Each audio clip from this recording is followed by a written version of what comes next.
Hello everyone, welcome back to my channel, Micah Let's Play, and guess who I am?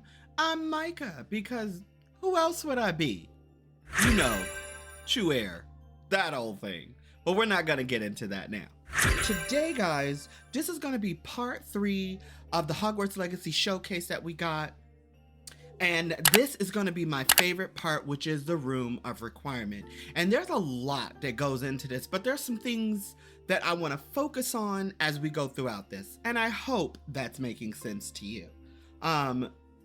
From what I've understood, from what I'm understanding, from this particular showcase, there was some additional information that we got. Chandler Wood talked about for this showcase for the combat system. Basically, he was saying, and to segue into that whole thing, because episode 2 or part 2 of the breakdown is already up on my channel, he talked about how Andrew is just really a boss at the game. Because remember how I was saying, oh, the game looks like, you know, it's not really that challenging, and it seems kind of like, you know, this is a dev kit, so the game is not that aggressive. Turns out it was actually on normal difficulty. But again, Chandler Wood was just saying that, you know, Andrew has been playing this game for a while and was basically, you know, handling it like a pro. And I was like, wow, so if that's medium difficulty, then, you know, again, depending on how it is when we actually get the game, we may want to up the difficulty and see how all that actually feels. I hope what I'm saying is making sense. But moving on from that bit of news, let's talk about the Room of Requirement. 1, it looks absolutely amazing. 2, let me break down why I love it so much. So as we start, you know, and Chandler and them are talking, and he makes his sweater joke or his jumper joke. For those of you who are unfamiliar with a nice jumper, that's just the British word for sweater, you know, just so to speak. And he said it was a nice jumping off point. And I was just like, really? And then what makes it funny is that a few days before, they showed the whole jump thing. Hilarious. Okay, so one thing I want to point out first is this scene right here. So as you can see, there's a halo on the middle Vivarium. You see all that stuff there, which what we've learned is that we can decorate, we can choose how we want it to look. And then in addition to that, there are other Vivariums that we get, which this is like a swampy bog looking one. And then this one is like Winter Wonderland. And then of course the middle one is like a meadow themed Vivarium. And what I like about this is that everything interconnects and it all works together in this one Room of Requirement, which makes the Room of Requirement even cooler in my opinion. And it looks like we're gonna have a lot of fun playing in this game, and especially within this Room of Requirement. And as you can see, he has the new spell diamonds here. And these are the spells that were blocked away and hidden that you couldn't really see. And mad props to my boy, Magic Maestro, right here on screen. He recently did a video on the second part of the showcase of the combat. He showed this image here and he also tweeted it at me. So Magic Maestro, if you're watching, thank you so much for sharing that with me. If I had only saw it a few days ago, I would have been so happy to throw that into my video. But it's here now. So again, mad props to him. And oh, please go support him. Go to his channel. This guy is on fire right now. His channel is on an explosive growth, and mad props to him. So please support my friend. He is just a wonderful, wonderful person. Now, back to the Room of Requirement. Like I was saying, there are a lot of different things that work together in tandem, or you know, within the walls of this space. Now let me explain what I'm referring to. So as you can see, of course, you have your magical beast menagerie, you have the other 2 Vivariums, but the reason why I say these things work together is when we go to the loom, which is the thing that it's like a old, you know, ye old timey you know, clothes, you know, maker or sewing machine, so to speak. And it actually breaks down and reveals so much. So what I just want to see right here is right here, the loom. And we're going to talk about the loom in just a second, and also how big the room of requirement actually is. It actually surprised me, and we'll talk on my surprise with the whole size of the game in just a minute. And also whether if we swim or not. I think this may be accidentally confirming that we might do some water or underwater combat.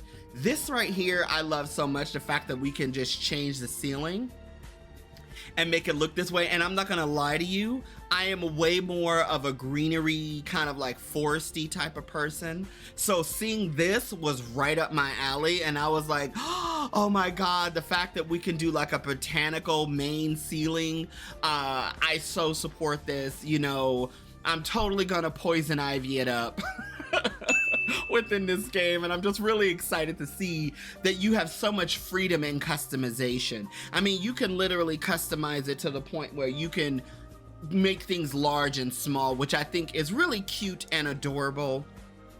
And I like the fact that we actually have those kind of features, like right here, the fact that you can make the chair like small, you can change the color of it. I mean, it's the perfect size for Deke, you know, our house elf, which we have not seen since the initial state of play.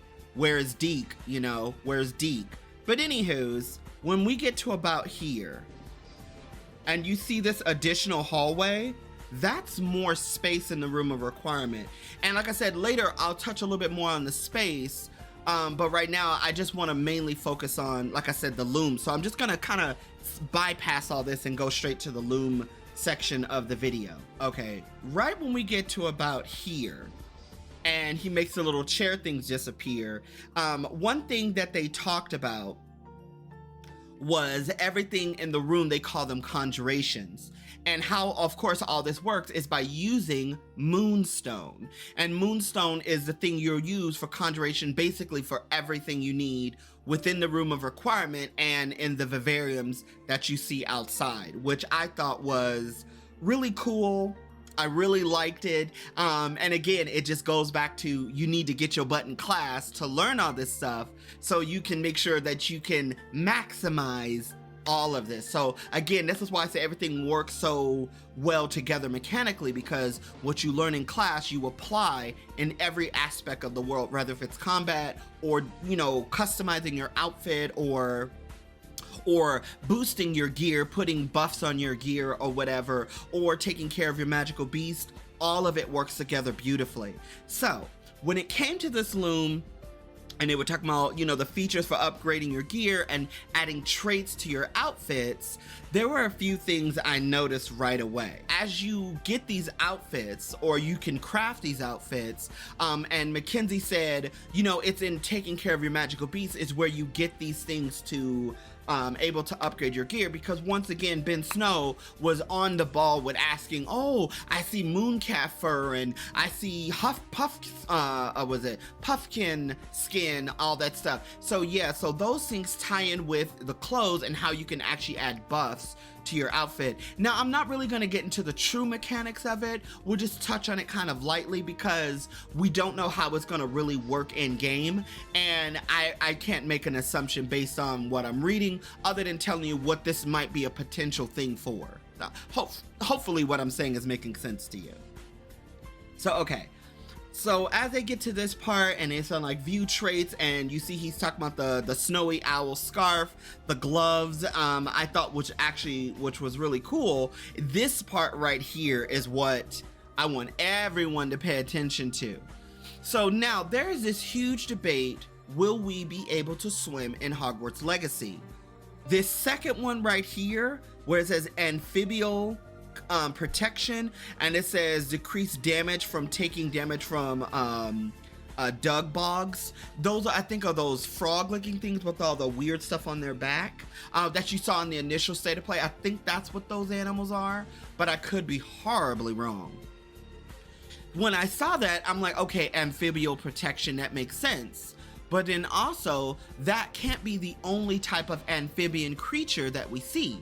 Now, in my initial breakdown of the first part of the second showcase, I talk about, you know, all the things you fight and all the enemies that pop up on the map. What I missed when I went back and I was watching it again, that there are creatures in the water. Now, these could be fish that you need for whatever reason. It could be the dug bogs, hopefully I'm saying that name correctly, or it could be the mer people. So I'm starting to believe that this may be something we can use for all three. So you use the dug bogs, you find something for them, because mind you, Andrew doesn't go further down, because there's a last one I want to talk about as we go further into this, that this is defense against that particular enemy type is also another thing I was thinking about. So I was like, oh, okay, so this protects you against this type of enemy. So this may not also, and that was the other thing I was trying to touch on, this may not work for all. It might work for all of the enemies that are aquatic, or it may not necessarily work for all aquatic type creatures. Just saying. But when I saw that, I think this may be an indicator that we will be getting in the water.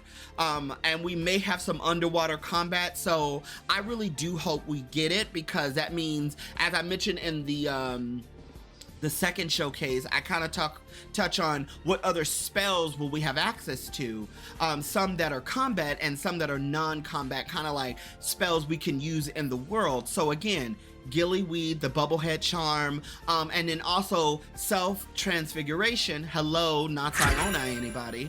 The reason why I mention her, because again, at Ouagadougou, that school is known for self-transfiguration, turning yourself into animals. So basically animagi, or animagus, however you want to word it. But the other thing the reason why I was thinking about that, because in the fourth book or the fourth movie, depending on how you look at it, Reader Skeeter, if you read the book, is actually an animagus. She can turn into a beetle. And Crumb, when he does the shark head, technically it's a botched attempt at trying to transfigure himself. So he wasn't that good at transfiguration just yet. So the only thing he was able to do was his head, which still worked to help him save Hermione. But when I saw that, I was like, this might be spells we can learn along the way. Because remember, Professor Sharp is our potions master. He may teach us a thing or two. So that's why I was really excited about that. And again, our charms professor, Professor Abraham, can teach us the Bubblehead Charm. So I was like, oh, so again, I'm really excited to see in the third showcase if that is a direction or something we get to see in the future. Because remember how we were all asking about, do we jump ever since we saw the boy run and jump off the cliff? We were like, wait, can we jump? And then the next day, Hogwarts Legacy and Chandler Wood was like, jump. There you go, but I'm thinking we may see that in this game, and I really hope we do, because I would love to do some underwater combat. I would love to see the mer people, especially the giant squid. Like, there's just so much in the Harry Potter wizarding world that I would love to see touched on when I saw that. And again, you see where it says Goblin armor, Goblin silver resistance level 1. All of these are level 1s, by the way. So again, this is when goblins have their silver, their weapons, and they hit you. So wearing some kind of outfit, depending on how you set up your gear, can protect you from that. Necrotic, this is to protect you from Infuri. And necrotic just basically saying like dead, dying, for people who are unfamiliar with that terminology.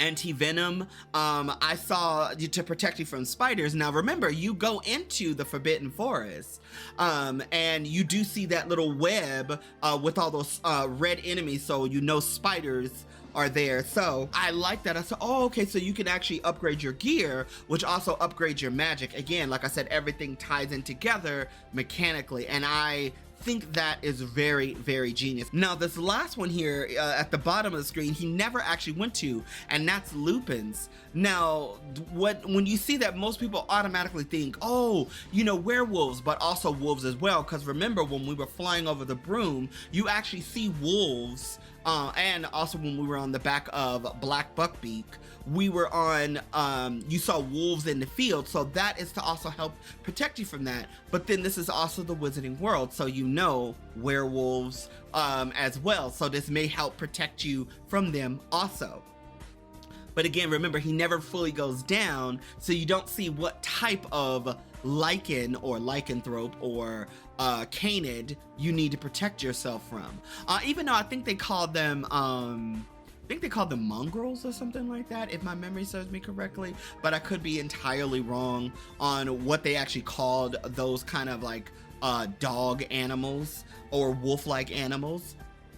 So again, when I saw this, I was like, oh my God, there are so many things to play around with as you go through this. And then remember, you can get like recipes and stuff when you go into Hogsmeade. So, you know, just like you can upgrade your broom, you can get spells and recipes for configuration within the room of requirement when you go into Hogsmeade, and with the other vendors around the little towns outside of Hogsmeade.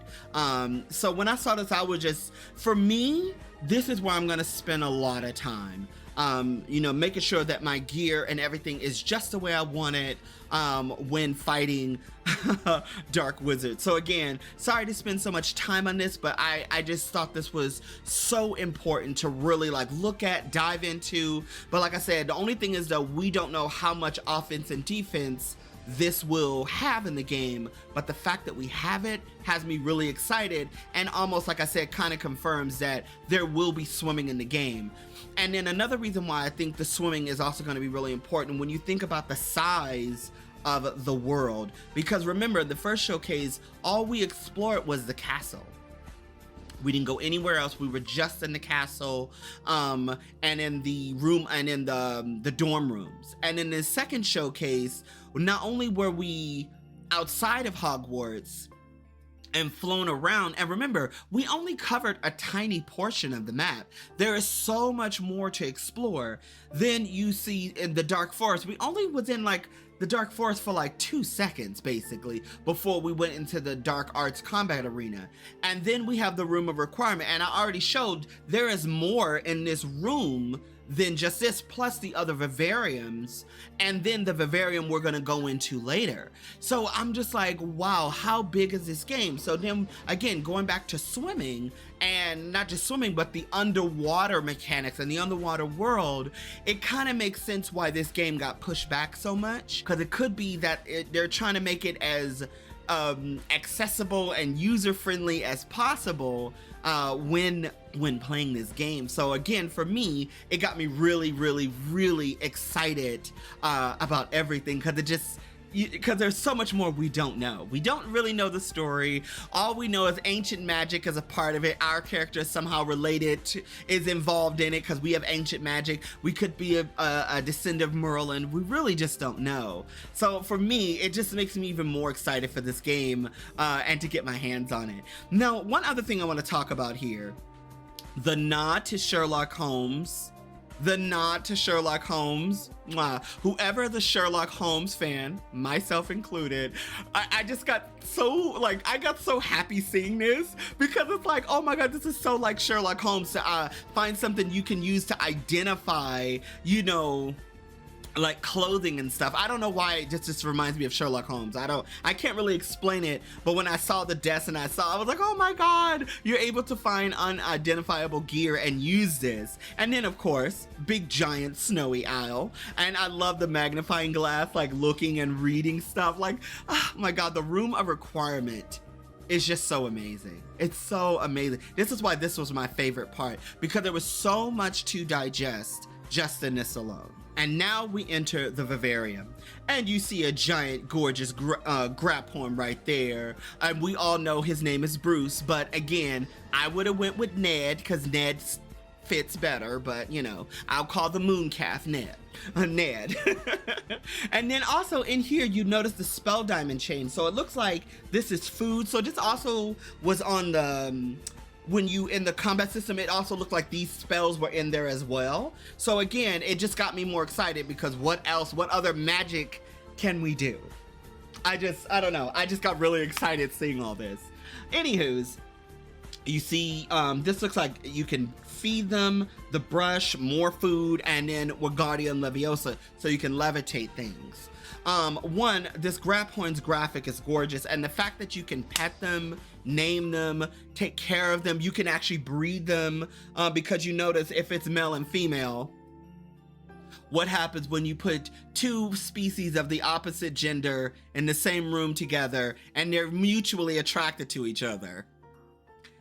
babies. So that when I saw that, I was like, oh, okay, that's really cool. I love that. I love this area, this meadow area. It gives me so much Disney princess vibe. Once again, while everybody's off trying to be a badass, save the world, find all Merlin's secrets. I mean, I'm gonna do it too, let's just be honest. But I'm mainly gonna be in here singing like a fucking Disney princess with my pail and my magical beast, and I'm just gonna make magical, whimsical shit happen because why not? I have problems, I told you, kids. Okay, so again, and I love how when you nurture these beasts, you actually see their affection for you. So you see their hearts, you see that they really look grateful to you. And this right here is just utterly adorable. When you see the little moon calf eating and you see the little hearts popping up, so good. But let's move forward. Now, in this basic area here, they were talking kind of about when he went to the well, the wishing well, the not so magical or maybe magical wishing well, which I'm totally gonna pull a Snow White and say we are sitting by a wishing well, and we'll touch on the moonstones in just a second. Is that they mentioned Poppy, you know that you're gonna need her for these magical beasts. So this got me thinking, can we bring her here?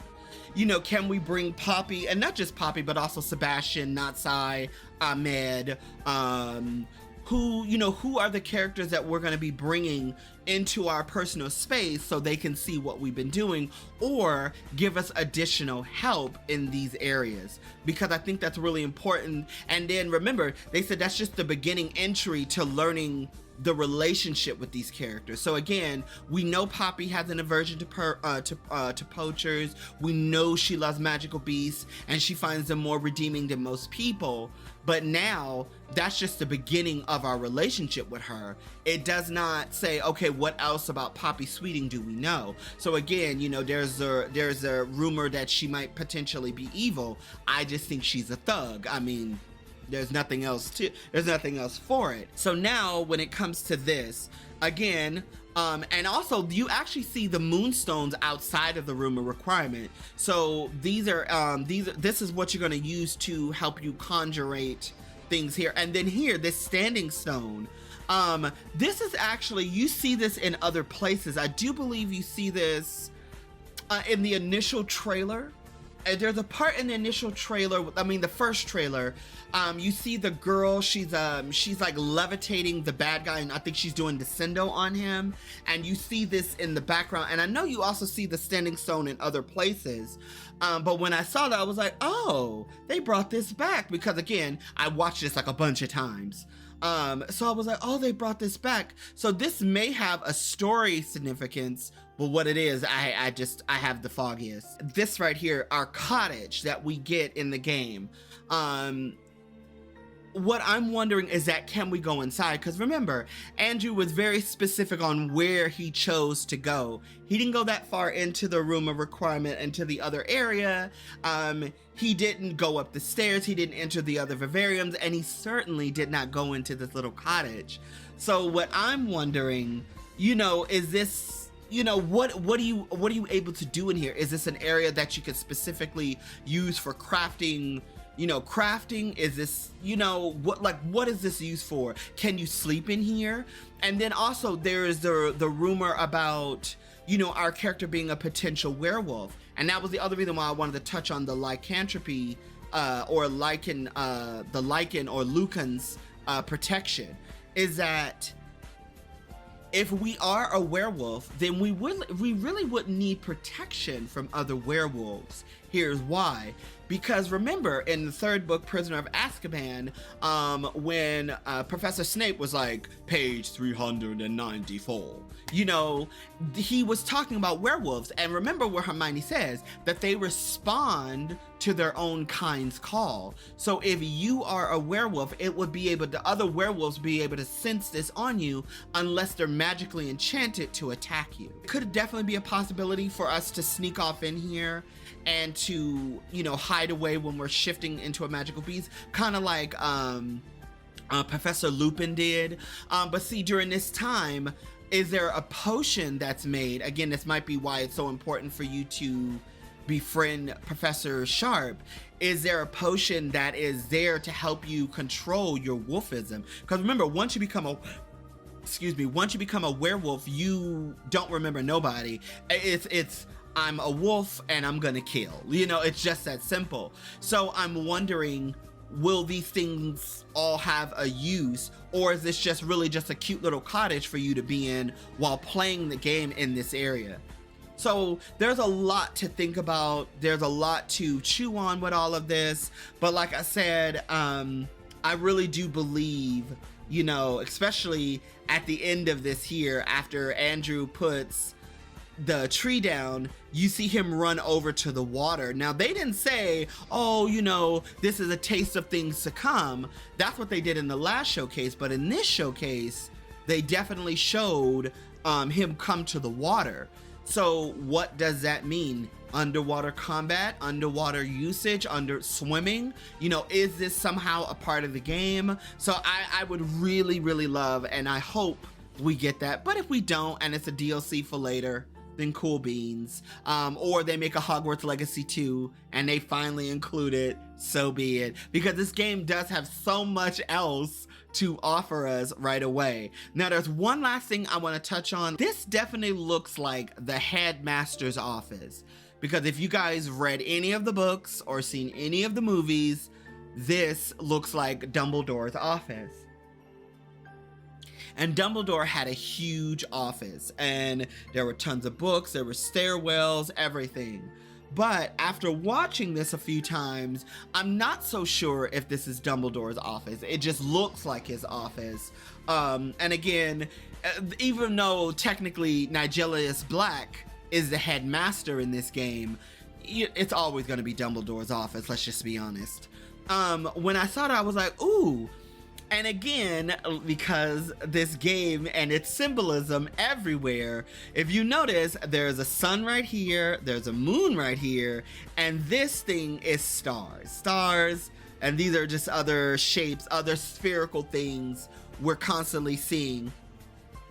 Could be related to constellations, who knows? But you see all that in here, and when I saw it, and then again, you're able to drink some tea, some good old tea. You know, when I saw that, I was like, I really like this. And again, this looks so much like Dumbledore's office. I'm just not sure if it is, though. But I hope this is the headmaster's office, because what's about to happen next is so cool and has so many people speculating. And real quick, guys, there's a pensive right there. Something I forgot to mention. About to throw my hat in the ring, as they say. And I just love the graphics and the detailing, that it actually looks like someone actually chiseled this, and like the books look all dusty and old. I just love it. If you notice right here, where I'm gonna turn up the sound so y'all can hear it. If you notice right in this little area, you actually hear voices before you see the book. So listen.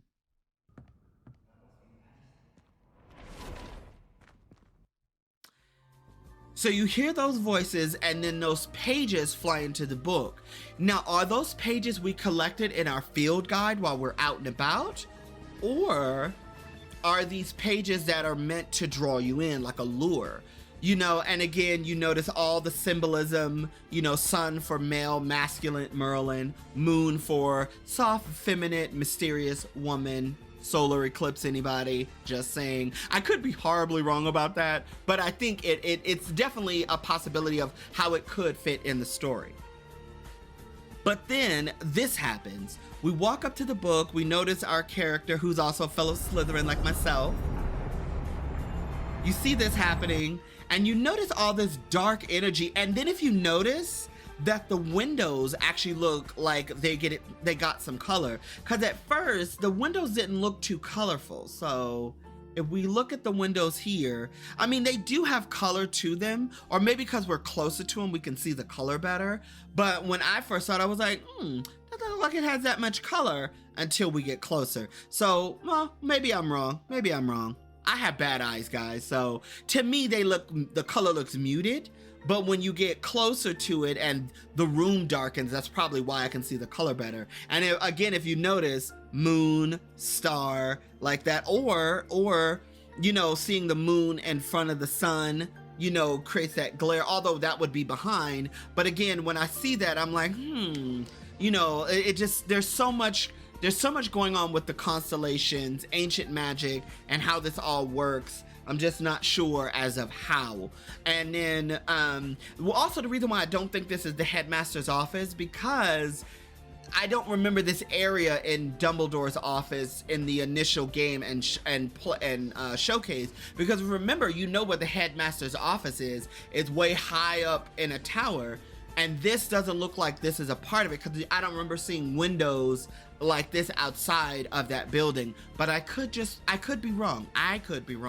But then again, who knows? So we see all the dark magical swirly stuff happening. And you, like I said, now you see the windows, you can see them better. So maybe, like I said before, I could be wrong about the color sharpening. It could be because it's dark. Anywho, you see this happening, and we see ourselves getting pulled into the book.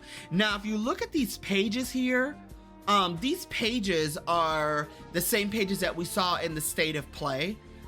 Behind the scenes, where you see those 3 pages of Morgana and the octopus looking creature thing, and she's doing something to it or trying to help it. I'm not entirely sure, but I think this book belongs to Morgana, or is a book that Merlin had and he's talking about Morgana. So it's one of the two. It could be Merlin, could be Morgana, as like a warning to other wizards and witches, this dark book.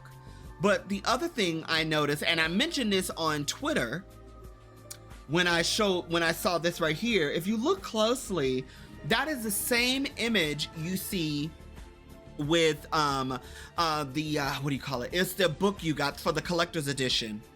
When Chandler Wood was like, this mysterious figure here, it looks just like that figure on that book. So I certainly believe this is a book of Morgana, her cult, or if it's not Morgana, it's Merlin. If it's not Merlin, it's some other dark wizard.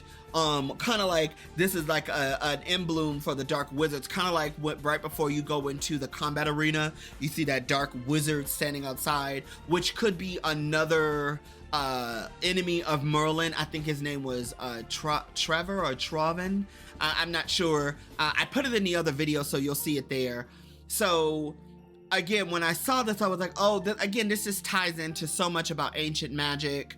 And this could be, the same kind of thing as Tom Riddle. Because remember, Tom Riddle, this was a Horcrux for him, where you were able to go into the past and see events play out.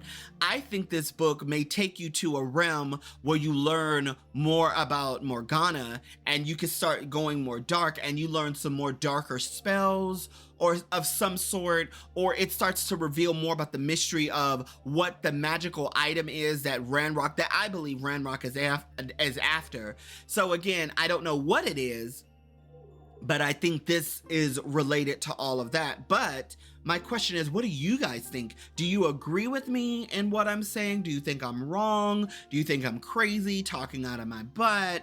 What, I want to know your thoughts and opinions on this whole thing. So guys, that is the video for me. But like I said, what do you guys think? And did you enjoy this? Because if you did, do me a huge favor by considering liking this video, subscribing to my channel, and leaving me a comment in the comment section down below. And hello to all of my new subscribers. Welcome to the Micah Let's Play family. And I will see you guys on the flip side, only if you promise to do 2 of 3 things. 1, live, think, and dream big. 2, choose love over fear. And 3, be sure to like and subscribe, as I've already told you. But until then, bye!